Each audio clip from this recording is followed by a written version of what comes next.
my name is Hannah. Welcome back to my channel, Hannah Needs to Yell, and today I need to yell about I am frequently embarrassed to be a white person working in healthcare in the United States. Listen, this video is going to be a little bit different because we're not talking about an influencer, we're talking about a system that is larger than any individual person. Here's how this all started. A couple weeks ago, I had to go through my mandatory annual HR training at my day job, and one of the courses we had to do was called Cultural Competence, about how to interact with patients of different cultures than your own. And I have to say,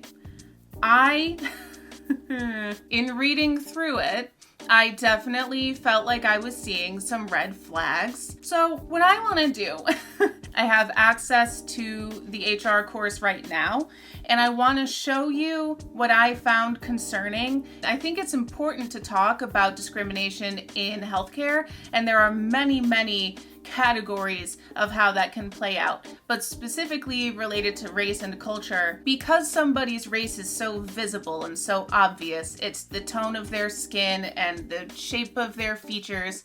It's easy, I think, for healthcare workers who are busy and rushing to see somebody and make a lot of assumptions about them based on their physical appearance. And what I found weird was reading through this cultural competence seminar and feeling like the ideas that it was planting were in and of themselves microaggressive. This is just a taste, a little background look into what kind of cultural competence training the healthcare providers that you go to see may experience, and leave your critiques in the comments below. The training course started by instructing us on the importance of cultural competence, which I totally agree with. It's absolutely vital. Then it went through some examples of what it meant to be culturally competent, which I had no huge issue with. I didn't see any glaring red flags there. What bothered me was the ending of the course, which is what I'll be showing you and commentating on in this video. In the final section, they showed us lists of characteristics of different cultures. I think their goal was for us to be aware of these characteristics so we would understand them when we see them and not ask rude questions or anything like that. Each slide said in bold that these characteristics were generalizations, not stereotypes. But my big issue is the presentation didn't provide any citations or sources for what their generalizations were based on, and how we could know and believe that these were in fact common traits of all of these different cultures. So I had no idea how accurate these statements were. I also couldn't tell if they were referring to, for example, the culture of a Middle Eastern person who just recently immigrated to the USA, or that of a person of Middle Eastern descent whose family has been living in the USA for generations and whose culture would probably heavily involve American culture. Since the presentation didn't clarify that or even make any distinctions between race and culture, I ultimately felt like they were asking me to look at a patient, assume their race and culture based on their appearance, and then apply a bunch of generalizations to them based solely on that, which sounds a lot to me like stereotyping, which is microaggressive, and which I am super uncomfortable with. That's why I wanted to bring this to your attention. I want to show you how healthcare workers are trained when it comes to understanding other cultures, at least in my company, which I am not going to name, but it's a pretty big chain across the USA. I think it's eye-opening and grounds for a lot of discussion, but I also want your input. Are these cultural generalizations accurate in any way? I did some research to try to answer that question for myself, and I'll intersperse what I could find throughout this video. But your firsthand knowledge will be even more up-to-date and accurate than the few scholarly articles I was able to find. Let me know your thoughts below. Let's get into it. Like, subscribe, etc. Okay, so this HR training does not necessarily look like it's written by the umbrella company that our healthcare facility is under. It looks more like something that is like a resource that was built by another company that we are using for our training purposes. It says copyright 2018, so hopefully this is modern enough-ish that is accurate. Now we get to lesson 5 in this class, this presentation, and the part that I find personally the most to me, and this is really the part that I wanted to run by yous guys and get your reactions. So here in lesson 5, it's going to be about the practice of cultural competence, stereotype versus generalization, because they're about to give us a bunch of stereotypes and tell us that they're generalizations, and characteristics of selected groups. And there's no sources listed in this presentation. Anyway, let's look at how cultural characteristics influence a patient's healthcare-related attitudes and behaviors. And they make an important note. The cultural characteristics given are generalizations. They indicate common trends and patterns. Common trends and patterns. Common, okay? Generalizations should never be used to stereotype. Do not assume that the patient fits the generalizations assigned to his or her culture group. What is a generalization if not a stereotype? The HR course didn't answer this question for me, but a little bit of meticulous outside research did. Thank God I had the time for that. I like how the difference is described by AFS USA, an organization that helps with arranging cultural exchange and study abroad programs. In part, they say, cultural generalizations involve categorizing members of the same group as having similar characteristics. Generalizations are flexible and allow for the incorporation of new cultural information. Cultural generalizations can be used as a base to build upon while we continue to seek out more information about individuals from other cultures.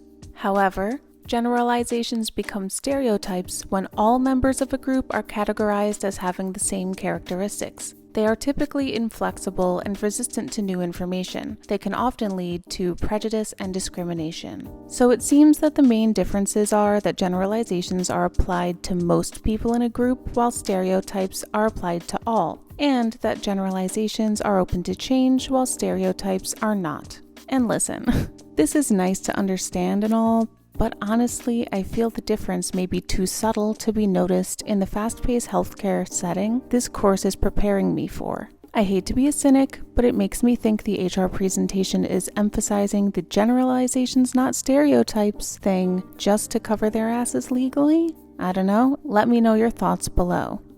Anyway, culture groups include but are not limited to African American, Anglo-American, which is their way of saying black and white, Hispanic/Latino, Asian, East Indian, Native American, Middle Eastern, Russian/Eastern European.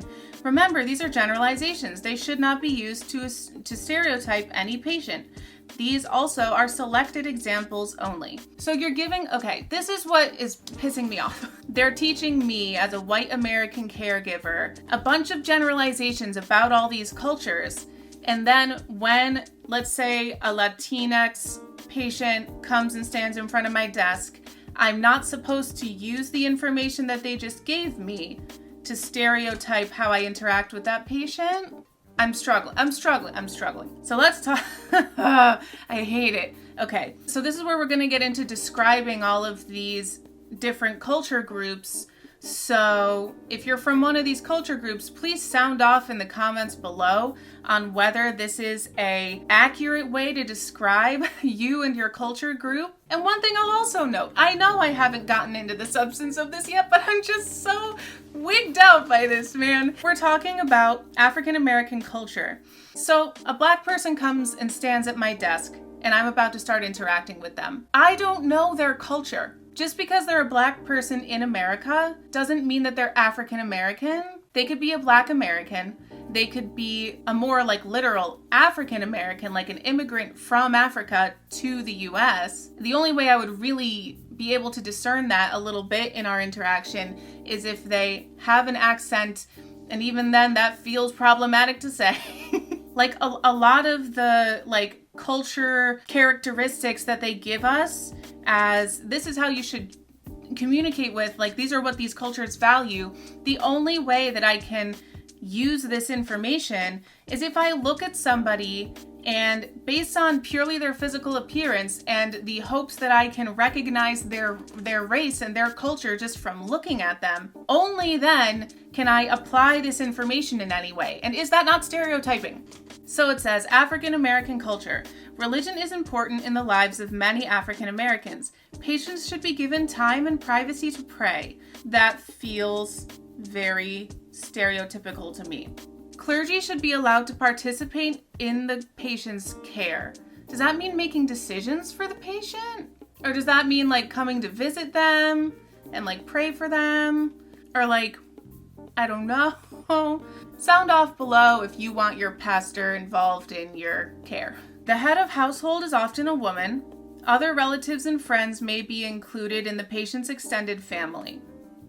African Americans tend to have present time orientation. Providers should emphasize the importance of prevention. So this is a thing that they talked about earlier on in the presentation about time orientation, which is the idea of approaching healthcare with different time frames in mind. People who are, in this case, present time oriented have an immediate problem and they want an immediate solution, and they're not necessarily as worried about the future as they are focused on like, this is the current obstacle that's in my way. I just need to get over this obstacle. Then, my path will be clear. Whereas a future time orientation, which to be honest with you, the American healthcare system does not allow for, but whatever. A future time orientation would have more to do with prevention and thinking about your entire life, healthy habits, and doing a lot of pre-screenings for things to prevent things in the future. So it says African Americans tend to have a present time orientation, and providers should emphasize the importance of prevention. So this is what I mean. I feel like we're making assumptions. I know it says these are generalizations, they should not be used to stereotype any patients, but how is this not instilling stereotypes in me as a healthcare provider? African Americans tend to have present time orientation. Providers should emphasize the importance of prevention. Is that not telling me like, this is how you should interact with your Black patients? Because this is how they think? Like, I don't... Hello? Okay. There is some distrust of the There is some distrust of the medical profession, especially in the elder African American population, and there are often skip generation families. That should be two separate sentences. There is so much packed into that run-on sentence. The reason that African Americans are distrustful of the medical profession is because the medical profession has a history of being racist toward African American or Black patients. So we're not going to talk about that here, apparently. We're just going to say they're distrustful. That's their thing. That's their problem. And not talk about how we have anything to do with that. Okay. Similarly, there are often skip generation families. I guess because they're trying to distill Black culture down to like half of one PowerPoint slide, they have to just say that those families exist, but that's a loaded statement. Oh, God. Finally, the tradition of herbal remedies is strong in the African American culture. Ask patients if they are taking any herbal remedies. This will help to avoid drug interactions. My sus radar is going off a lot. And there was good reason for that, because just to make sure, I had a meticulous bitch moment and fact-checked this, and I found, based on several studies over a couple of decades, that while yes, herbal remedies are part of Black culture, they are an even larger part of Native American, Asian, and even white culture. Essential oils, anyone? I'll link some sources in my description, but yeah, for some reason this characteristic is not mentioned on the Asian, East Indian, Middle Eastern, or Native American slides, only mentioned on the Black, White, and Latinx culture slides, and only here on the Black culture slide is it described as being a strong part of their culture. Very interesting to me. It's like calling Black people exotic. White people are into essential oils and herbal remedies probably just as much as Black people. We should probably ask everybody if they're taking any herbal remedies and holistic meds and stuff to avoid drug interactions. I don't know why we're putting this on Black people. This is a roller coaster. All right, let's move on. What's next? Anglo-American, white people without saying white. Anglo-American, English-speaking or European descent, patients. Did they clarify that on the last slide? No. They didn't clarify what an African American is or like what they mean by that. Cool. Anglo-American, English-speaking or European descent patients expect to be informed of the details of their condition. I would think everybody should be informed of the details. Okay. They value direct eye contact, privacy, and emotional control. They may expect nurses to provide psychosocial care. If they have bad boundaries, sure. Patients in this culture group generally make healthcare decisions for themselves. Parents make decisions for their minor children. Don't all parents make decisions for their minor children? What? What's going on? They value self-care. I think everybody values self-care, but not everybody necessarily has the privilege and the time to be able to do self-care. Poverty may lead to a present time orientation. Oh God. So you know how on the last slide, African Americans tend to have a present time orientation. Are we associating present time orientation with poverty and thereby saying Black people tend to be poor? Like, am I losing it? I am frequently embarrassed to be a white person working in healthcare in the United States. I hate this. Okay, these patients may not comply with preventive medical advice. So basically anybody who's in a present time orientation may not comply with medical advice that is focused on prevention. Middle and upper class whites tend to have a future focus. So this is definitely associating poverty with present time orientation and by proxy saying Black people are poor. I can't believe this was copyrighted in 2018. I didn't realize that the first time I went through this training, but now that I do, I'm even more like shocked and appalled by this. But again, these are just generalizations and they should not be used to stereotype anybody. Remember, okay. Middle and upper class white people tend to have a future focus. They are likely to comply with preventive medical advice. Anglo-Americans often prefer biomedicine. They also may use alternative approaches. Ask patients about herbal remedies and other complementary alternative medical practices being used. Patients in this group expect an aggressive approach to treatment. So I think when they say white people prefer biomedicine, they mean like pills instead of herbal remedies. I'm sure other culture groups also prefer medicine. This is what I mean with like, America is now more diverse than it has ever been, and it's only going to get more and more and more diverse. And again, when you're looking at people and just identifying their culture from looking at them, the fact that somebody is of Black descent, of Asian descent, does not mean that they carry all of these cultural ideas because they grew up in America. For a lot of people, their family has been in America for generations. Like, I can't tell if they're talking specifically about immigrant groups who are like new to America and coming from other cultures. And I know that there are subcultures within the United States as well. So I think that that's what they're trying to speak to here. But all I can see is stereotyping and racism. And I, as a person receiving this training, I feel like my head is being filled with stereotypes that you're asking me to then project onto these patients. And like they said at the beginning, you shouldn't assume anything about any of these patients. But here's a bunch of generalizations that's true for most of them. Like, what are you doing? All right, let's keep going. Hispanic/Latino culture. Hispanic/Latinos place a high value on direct eye contact, friendly physical contact, friendly interpersonal interaction. Sound off in the comments below if you would like some friendly physical contact at a healthcare facility. It is appropriate to maintain a friendly manner with Latino patients. Ask patients about their families and interests before focusing on health-related issues. If someone is sitting in the waiting room, nauseous, with like a freaking flu, I'm not gonna ask, okay. Children are very highly valued and loved. Allow family members to spend as much time as possible with pediatric patients. I would assume that would be true across the board with pediatric patients. What? Okay. The oldest adult male is often the decision maker. However, important decisions involve the family. Such as, why are we trying to condense these cultures down to like 1/3 of this slide? It's just leaving me with questions. And this is not something that I'm at a seminar where I can ask for more information. I'm reading these slides and taking a very surface level quiz to prove that I did the training. What is this? Okay. Many traditional Latino foods are high in salt, fat, and carbohydrates.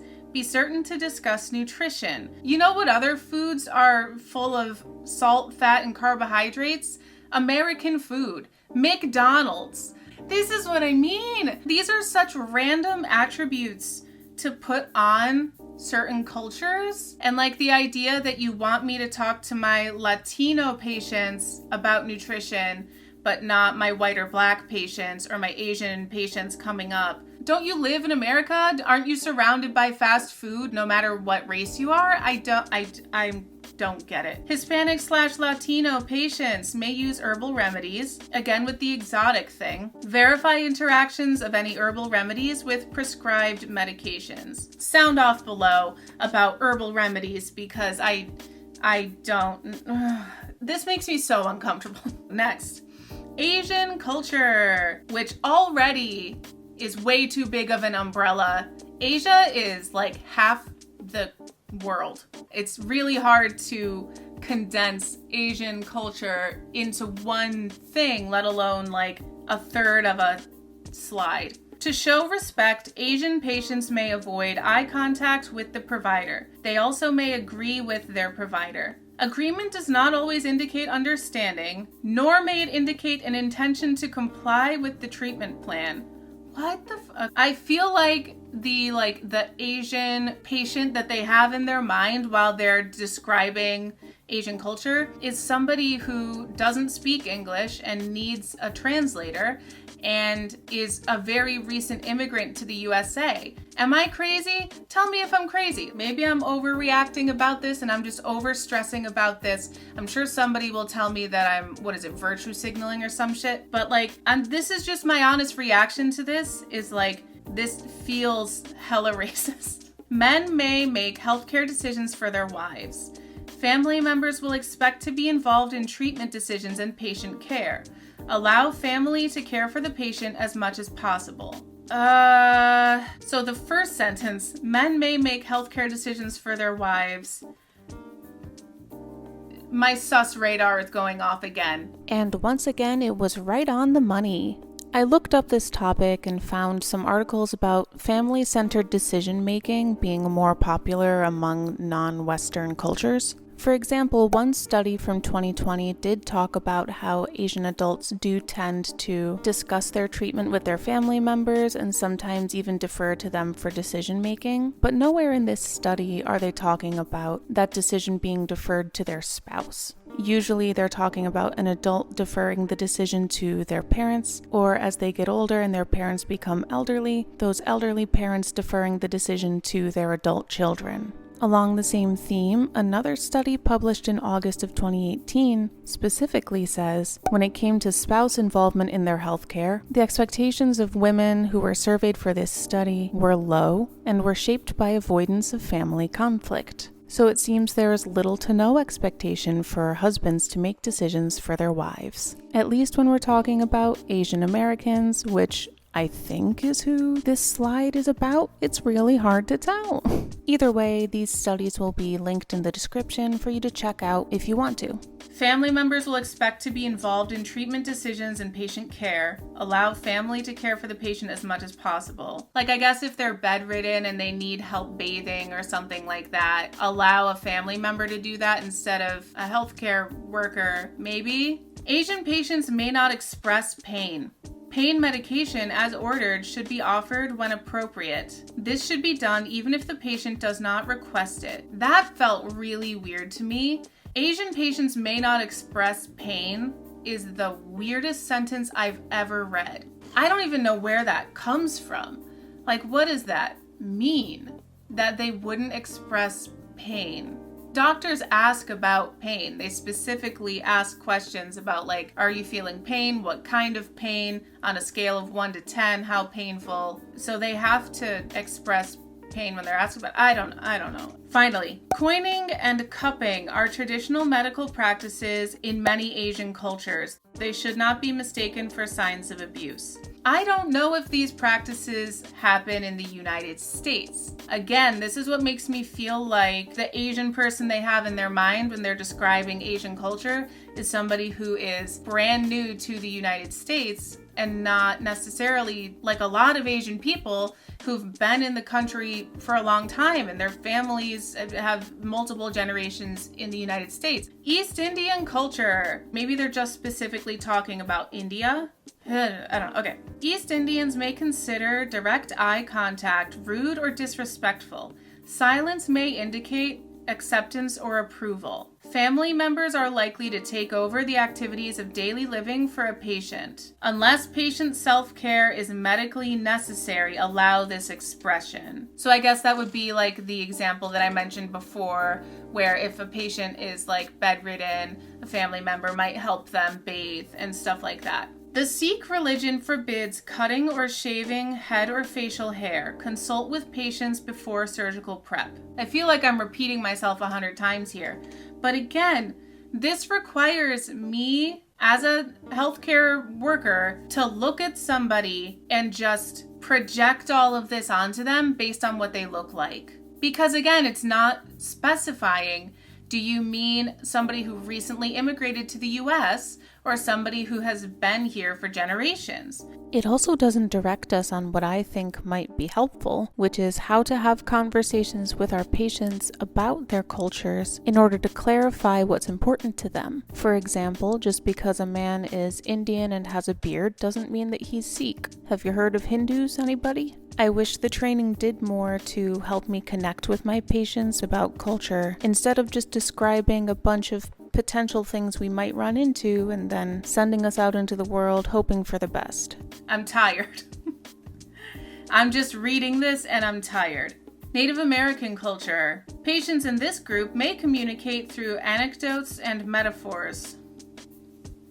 Okay, let's go on a little journey together so I can show you how frustrating this is for me. If you can't tell by my face at the time, I felt like this statement was stereotypical and like old school racist, and it was very frustrating as the very first sentence of the Native American slide. But as a white person myself, I didn't know if I was just overreacting or if it actually was a bit stereotypical and racist. So I went to Google and started trying to figure out the source of this idea and information that Native American people tend to speak in anecdotes and metaphors. I found one article that looks kind of scholarly because it's from Cengage that talks about the language development of most Native American cultures being strongly oral tradition, and that's where a lot of that idea comes from, which is like, okay, but like in modern day times, I do wonder how storytelling and tradition passing is the same as talking to your doctor about a problem with your toe. You know what I mean? So I kept searching around.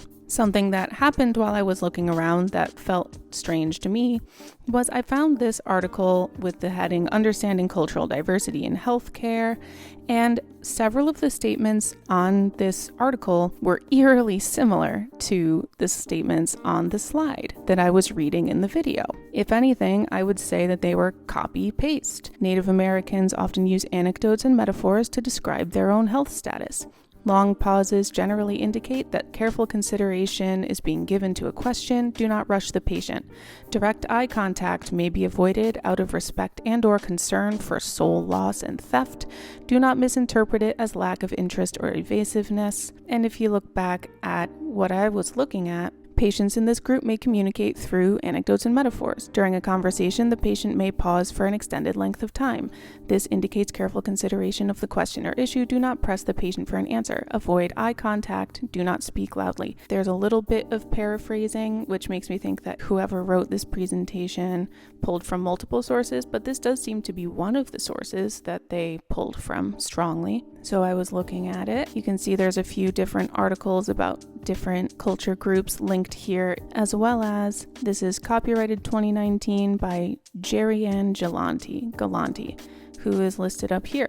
She has her doctorate, and apparently she's a leading expert in the field of cultural diversity, which, good. But looking back at this article, which was published in 2016 and could definitely have been used as a source for the presentation, as I scrolled down to the bottom, I noticed the material contained in this profile is adapted from Kramer J. 1996, Culture and Nursing Care, A Pocket Guide. So that got my wheels turning. At first I was like, oh, they're just sourcing this woman and her opinions for the HR thing, and I was like, that's kind of weird. But turns out she is sourcing J. Kramer.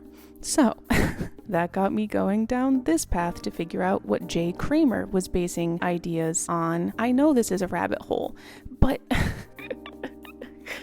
this is why I call myself a meticulous bitch. And it's also, I told y'all in my last video about my weight loss process, about how hyperfocusing works. And I was deep in hyperfocus on this when I was looking at it. So I looked up J. Kramer 1996, Culture and Nursing Care, A Pocket Guide, whatever. And I ended up finding another source that had it linked. And I found Josiah B. Kramer had written one chapter in this book called Culture and Nursing Care, A Pocket Guide, published by UCSF Nursing. And so I was like, oh, okay, so there's a book out there that I can look at, and in that book must lie the sources that Josiah Kramer is relying on to say these things in 1996 about Native Americans. So I was like, okay, great. All I have to do is find the book. And I have to tell you guys, this is the closest that I got to the book, because I could not find a single audiobook of it, PDF of it available. There was an ebook available on UCSF, but because I was not a student or a staff member at the college, I was not able to log in to access the book. And of course I could pay for it, but the thing is I wouldn't be able to get it in time to publish this video as fast as I wanted to. And I thought that an ebook would be available because this book was published in 1996, but turns out that's not long enough for people to put things into an online format. So this is the book, Culture and Nursing Care, A Pocket Guide. I cannot see the sourcing, but I can see a couple of pages from within the book. For example, this one is a page from the American Indians chapter that Josiah Kramer wrote. Although, again, there's no sourcing on these actual pages. So all that to say, I have no idea what the statement is based on that Native Americans tend to speak in metaphors and anecdotes. All I can find is this article written in 2016 by Jerry Ann Gelante, and that she adapted this information from this book chapter written by Josiah Kramer in 1996, but I can't find where Josiah Kramer sourced anything from. And I'll also say 1996 was not a particularly woke time period. So in the year 2016, 2018, or now in 2022, I do not feel comfortable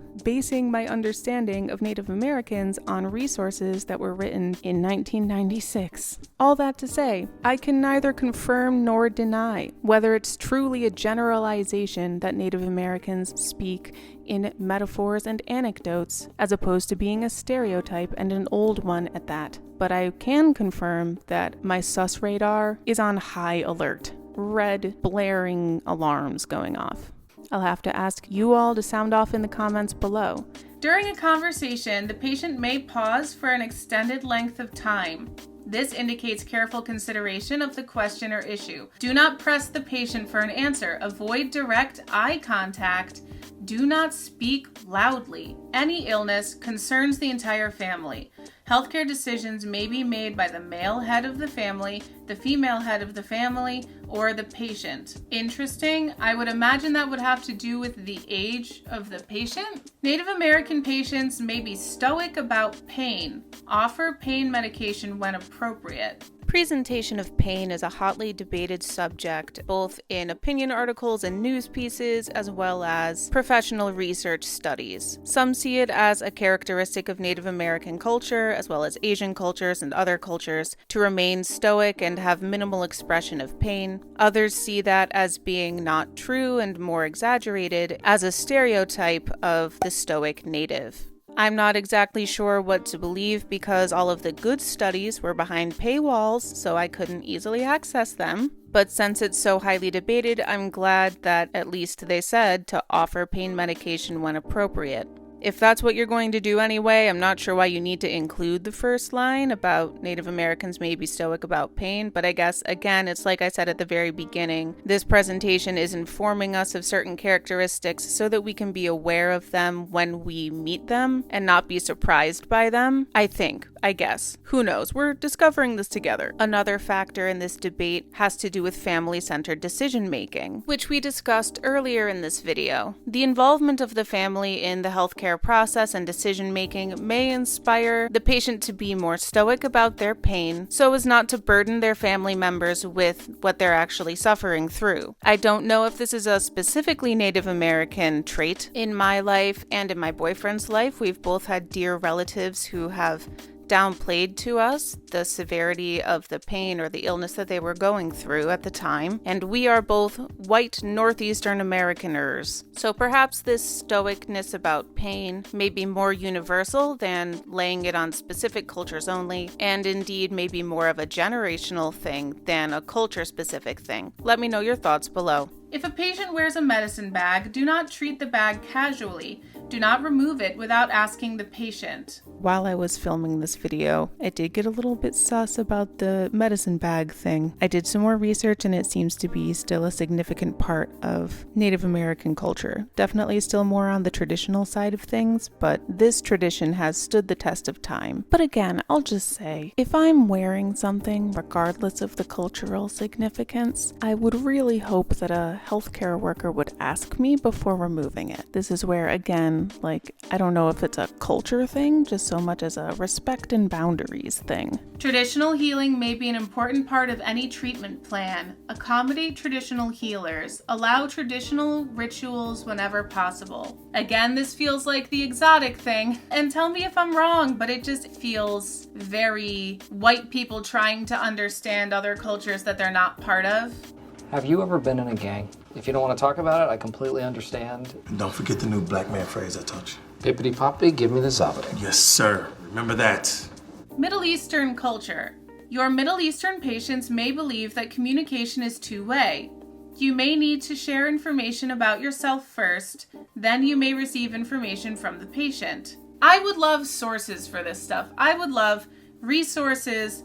This is where I get this idea from. Without it, it just makes no sense. This is why you'll notice I'm not looking up and providing resources for every single factoid on every single slide in this video. In part, I'm trying to highlight the lack of these resources and how frustrating my experience is going through this presentation without them. I do not believe that it is incumbent on the trainee to provide resources for this kind of information. That should be the job of the trainer. And them choosing not to do that and just expecting me as the employee to trust them, whoever they are, leads to this kind of confusion and actually further distrust. I'm very bothered by this stuff. Sexual segregation is an important aspect of Middle Eastern culture. Assign same-sex caregivers and interpreters. So we're not just saying that it's a possibility that Middle Eastern people or people of Middle Eastern descent may want sexual segregation. We're moving it up to it's an important part of Middle Eastern culture. So again, how many times have I said it? It's not clarifying if we're talking about somebody who is a recent American immigrant from the Middle East, or if we're talking about somebody who is from the United States and their family has been here for generations. And we are looking at a person and based solely on their appearance, projecting all of this stuff onto them. And I feel like what they're trying to pass off as cultural competence is really just, here's a list of stereotypes that you should carry around with you when you're interacting with these patients. And I know a generalization should not be used to stereotype any patient, but I don't know how it's not the same in this context. I'm losing my mind. Okay. Middle Eastern men may answer for their wives. Women may allow their husbands to make healthcare decisions for the family. Again, racial. Okay. Frustrated again by the lack of basis provided for this generalized idea of sexism, I looked it up as well as I could.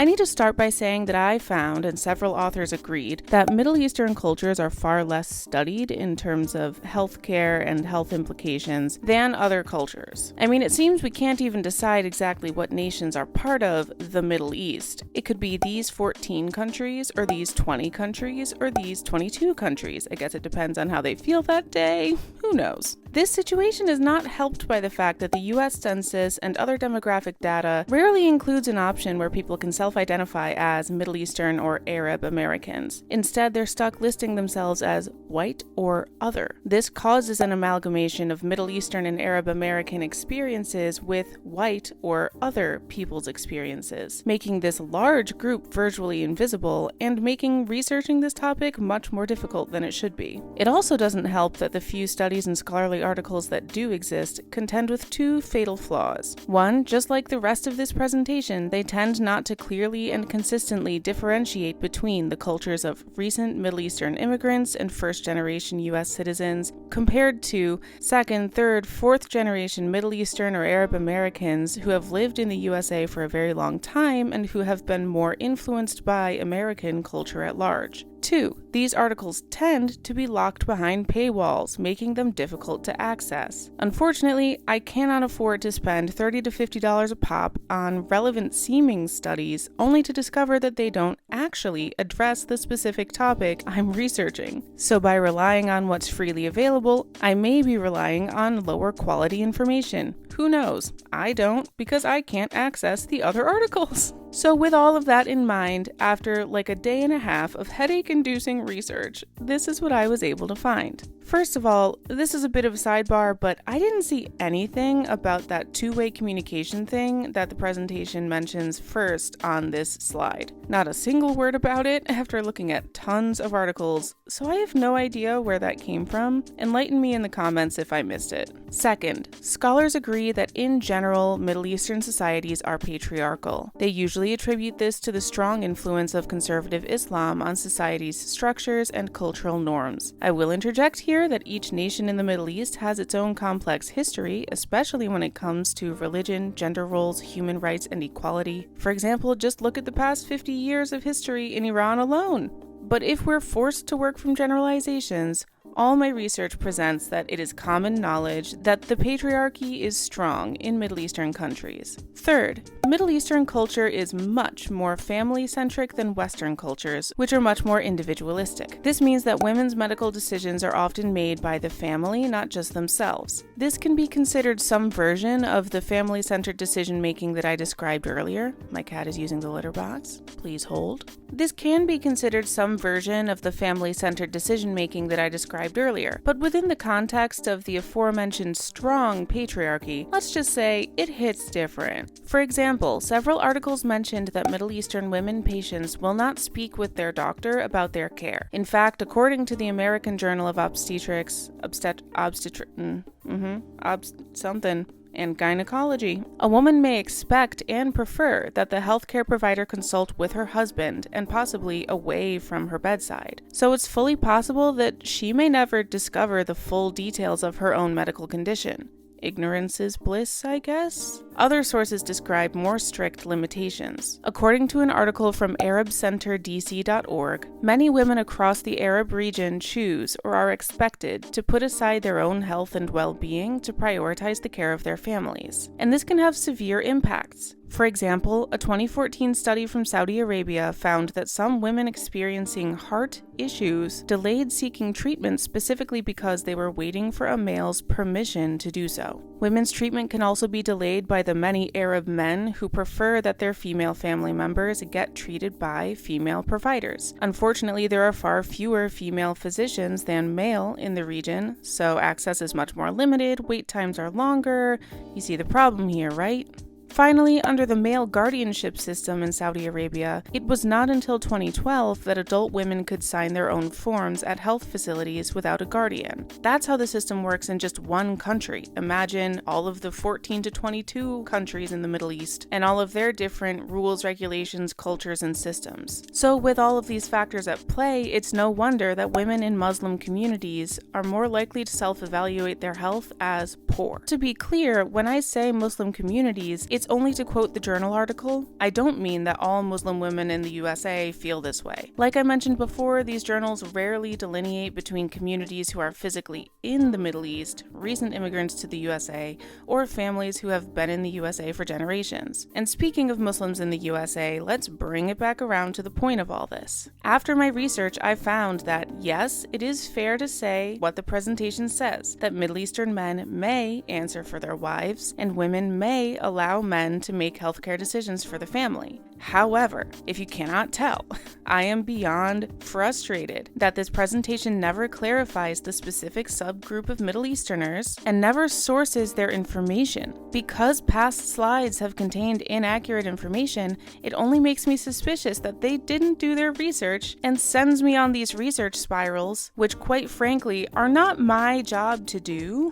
But they are something I'd rather do than risk naively believing a negative stereotype just because my job said so and then acting racist towards somebody. Again, I am surprised and disappointed that this is what this HR company considers to be cultural competence, and by asking us to learn from this presentation, my job is also presenting that they believe that this is what cultural competency is.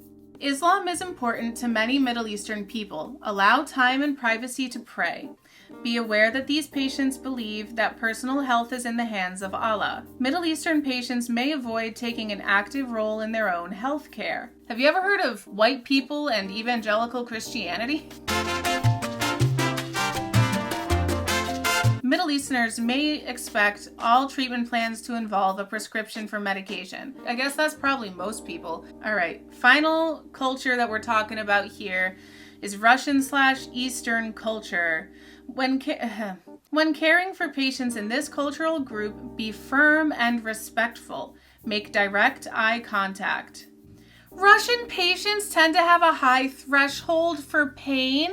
Are you kidding me? Like, I know we don't like Russia right now because of the whole Ukraine thing, but humans are humans. Skin is skin. Bones are bones. Like, how? Sorry to cut in with another voiceover, but I just want to clarify. We don't dislike Russian citizens right now. We dislike Putin because of Ukraine. Russian citizens are just doing their best to survive, and soldiers are just following orders. As for the pain threshold thing, this is shocking to me to see because this is something that used to be believed about Black people, which led to all sorts of mistreatment, and like people performed experiments on Black people because they thought they couldn't feel as much pain. This is well documented stuff and honestly kind of disturbing, so I'm not going to deep dive into it right now, but it's shocking in the year 2022 to see this presentation written in 2018 saying something so on its face wrong. Well, what? Is this not like this isn't necessarily a racial stereotype, but it's got to be a cultural stereotype. They may also be stoic about pain, offer pain medication when appropriate. Russian and/or Eastern European patients may not feel comfortable with too many personal questions. They may be suspicious of providers who take notes. What is this based on, dude? What is this from? Where did you get this idea besides like poorly made stereotypical media? This is so like, oh, they live in a cold climate, so they must be cold people. And their skin is frozen because of living in the cold weather, so they can't feel pain. Like, what is this? What? Again, sound off in the comments below. But this doesn't, it feels wrong. There's no citations. And let me get to the end just to make sure there's no citations. Yeah, there's no citations. There's no citations in this presentation for how they came to all of these weird conclusions, all of these generalizations of what is common trends and patterns among all these cultural groups. There's nothing. As a healthcare provider, I have a bachelor's degree. Most people working in my environment have at least a bachelor's, if not also additional certifications, if not a doctorate or a master's degree. We're smart people. So we're supposed to look at this and just say, oh, okay, because Knowledge Q says that Russian people have a high threshold for pain, I don't need to worry so much about their pain. If I give them a shot or, rip a Band-Aid off or whatever, they'll be fine. What is this? this is what, oh God. There's no way that this is as accurate as they're portraying it to be. Because they're saying, oh, generalizations these are the common trends and the common patterns that we see. But like, how common is this? I guess what's bugging me is like, none of this stuff should be assumed about anybody. What they're passing off as cultural competence, I don't think it is cultural competence. We're stereotyping because we're just looking at somebody physically and saying, oh, you have brown skin. You're probably in a situation where the wife has no choice for herself, regardless of the fact that maybe both of them have grown up in the US their whole lives and their family has for generations. This is not culturally competent care. I think that what's truly cultural competence is to go into a situation with somebody from a different culture than your own and do a lot more listening than speaking and observing before you interact. I'm flabbergasted by this whole thing. There are certainly some generalizations in there that are not necessarily super offensive. I would really like some citations. I would like some sources. I would like some references to how they came up with these ideas of what it means to be white culture, black culture, Asian culture, East Indian culture, Latino and Hispanic culture, Middle Eastern culture, Russian and Eastern European culture, like what that means. Where did they get it from? This is intended for an American audience, like an audience of American healthcare workers. So are we just gonna ignore the fact that America is incredibly diverse? There are plenty of immigrants here, but there are also plenty of people who have grown up here for generations, who are part of American culture, not a separate subculture. And there are plenty of subcultures too, but this just reeks of assumptions and stereotypes. And I know that they're just generalizations, but I do not feel comfortable applying this knowledge in giving care to people of other cultures. Medical racism is real. Microaggressions in medical environments is very real. It's like I said, I feel like the premise of this is good. Culturally competent care is extremely important, and it is extremely important to be respectful of other people's beliefs and customs and how they want to be interacted with. But at the same time, it's not respectful if I'm basing it on stereotypes that are not true to that person. And these like old stereotypes that by now we have much more updated information about the experience of these different groups in America. So I just feel like this is not relying on that. It's relying on a lot of old, dusty, outdated ideas about these different cultures. Tell me what you think, because I absolutely could be wrong. If you're ever wondering where racism in healthcare comes from, this is part of it. It is the way that we're trained, the way that HR gives us this presentation and gives us a very surface level quiz to say, all right, you understand cultural competence now. Not all patients within a given cultural group fit the generalizations applicable to that group. True. Thank you. Let me know your thoughts in the comments below. I'm repeating myself a lot at this point, and I have to get going. I have to go to work. So thank you so much for watching this video. Like, subscribe, comment below if you find this interesting. I have a Patreon if you want to support my work. I'll link it below. I'm also doing a little bit of a giveaway. I've recently decided that I want to start a personal styling business, and I'm looking for a few clients who would like to receive my services for free in exchange for writing a testimonial and just being honest with me about the process. I want to have some portfolio to put on my website that proves that other people also think that I can style people, not just myself. So if you like my clothes, if you like my fashion or whatever, and if you think that you would like a style refresh, email me at prettyhippieme@gmail.com. That's the email address for my other channel where I started this giveaway, and you'll get some free personal styling. There's more details about it in the video that I last published. By the way, I had my surgery, recovery is going well, and I eat very small amounts now. Thank you very much. I hope this wasn't too chaotic. It feels a little chaotic, but I feel like hello about this. So I look forward to reading your comments. I gotta go to work. So thank you so much for watching this video. Peace be with you always. Bye.